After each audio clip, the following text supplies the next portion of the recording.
I think I finally figured out why my '05 4Runner was so affordable.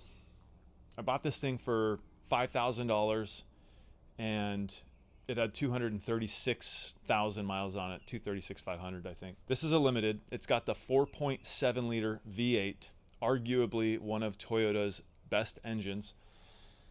So I wasn't super worried about the mileage. I had done a lot of research beforehand and I realized that, to me, 236,000 miles is a lot of miles. But with everything I'm seeing online, everyone's saying, that's not a lot for the 4.7. So, I talked about oil changes and made sure the timing belt was replaced on time, and it was. But there's always a reason a vehicle goes up for sale, and there's always a reason for the price of that vehicle. Now, I knew these things. I knew it. I knew there was going to be issues. And you guys, if you follow the channel, you will have seen me do a lot of repairs on this thing so far. Front suspension stuff, a lot of different things. Go down and check out the channel if you haven't already. But this one, and what I just found, I'm definitely going to need your help deciding what to do. And if you look up here at the hatch that's open, you can see I have the interior panel removed.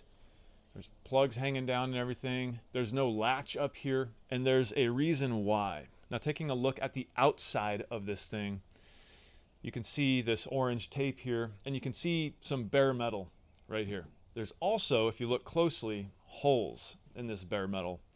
And the reason why that's there is because, ever since I bought this thing, from the first day, I saw a little bubble there, a paint bubble. Obviously, I knew what was under that. It was rust.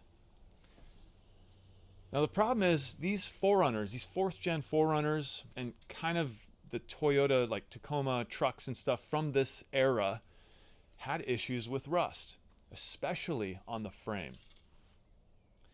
So when I found this thing on Craigslist, I knew one of the first things I needed to check was the frame. I got underneath this thing when I was inspecting it and looking at the frame. I was surprised at how clean it was. He didn't, scrub any rust off and repaint or recoat anything. It was just the bare original frame, and it was clean. There was surface rust here and there, but nothing that was like rusted through.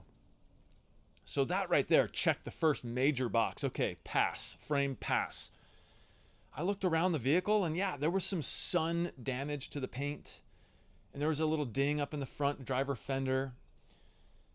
There's some dings here and there on the plastics, but I didn't see anything at all like rust-wise that alarmed me, except for this little tiny bubble on the back hatch. I never really pointed it out because I didn't really think it was that big of an issue. I thought maybe it was just like surface rust, and I was going to scrape that paint off and have to do something to it. So the other day I came out and I'm like, you know what, I got to see what's under that, so let's go ahead and scrape that off. I took a little putty knife or something and just started kind of working at it, and I realized that it wasn't just a surface rust situation, that there was actually a little hole there. So I got on the Facebook 4th gen 4Runner group and started seeing, and other Googling, and started seeing that there is a major issue with the back hatch on these 4th gen 4Runners, where they put the sound deadening material that apparently holds water as it comes in from the back window. And the water gets trapped in that sound deadener material, never dries out, and of course causes rust. I actually, a few days before I started picking at this thing, was driving to the hardware store and I saw another 4th gen 4Runner, and the back hatch was riddled in holes, just rusted through. And that's what got my mind going and why I decided to finally take a peek at what was going on. I started getting freaked out. Well, I've got it too. This one has it too. And while there's this orange tape here and some bare metal here, if you look real close, there are little pinholes all the way across. And they're pinholes that I made because on the inside, after I was able to scrape and grind away all of that sound deadener material, I could see the major pits, and I took a pick and just started, almost like a dentist would do with a pick, just started poking the deep holes, and they would push right through. So I'm going to show you what's going on here, and I'm going to get your opinion as to what you think I should do, because I have purchased and already kind of sort of pre-bent this piece of steel. This is 22 gauge, and my would like to do mind is I would like to cut all that out and just weld in a brand new patch panel. I think that would be the best repair.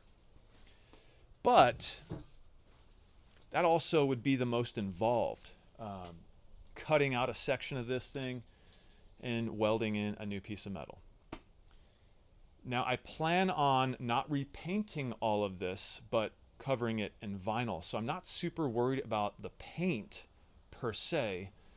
What I am worried about though is causing a bigger problem than I need. So looking up into the hatch, the inside of the hatch, you can see there are plenty of holes. You can see the light coming through. It literally looks like Swiss cheese. And you can also hopefully see the damage to the metal. You can see the rust and the pitting and everything. Now here's the thing. I think I have two options here. In my mind, the easiest method to fix this would be to simply just weld up each individual hole.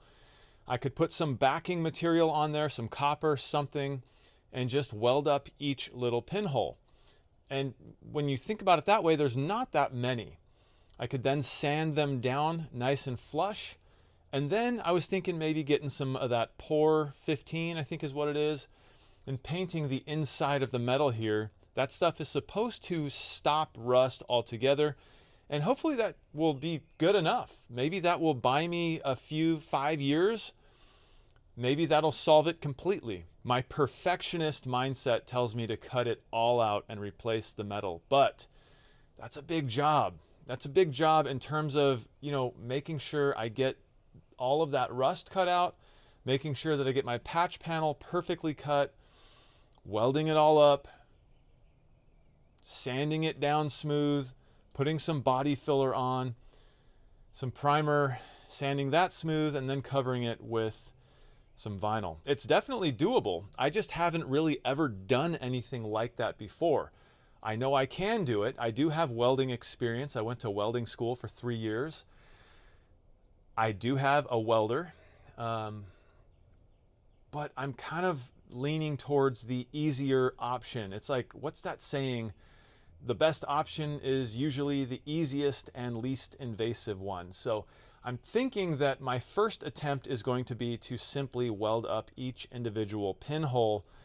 And that way I can see if, number one, if this metal is even thick enough because of the rust that it will even handle, a welder.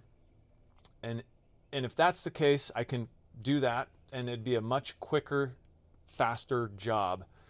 If that doesn't work out, then I can resort to plan B, which I think will be to cut out the whole panel and weld in a patch panel. So what do you guys think? So now you've seen what I was talking about in the beginning, which is, I know why this vehicle was so affordable. It's because there's issues. It's because it's old. It's because it's got a lot of miles. It's because there's a little bit of rust here and there. And yeah, it freaks me out a little bit. So used vehicles, they are great. You can always get a good deal on a used vehicle. If you look hard enough, if you look long enough, you'll find those deals. I think this was one of those. I think this was a good deal for what it is. There's still issues. There still may be issues I don't even know about yet. But so far, I'm loving this thing, guys. This is my first 4Runner. I've always wanted a 4Runner. I'm really, really happy I found this one. There's plenty of projects on this thing for me to work on and film and show you guys. I really do hope you enjoy this content from this 2005 4Runner.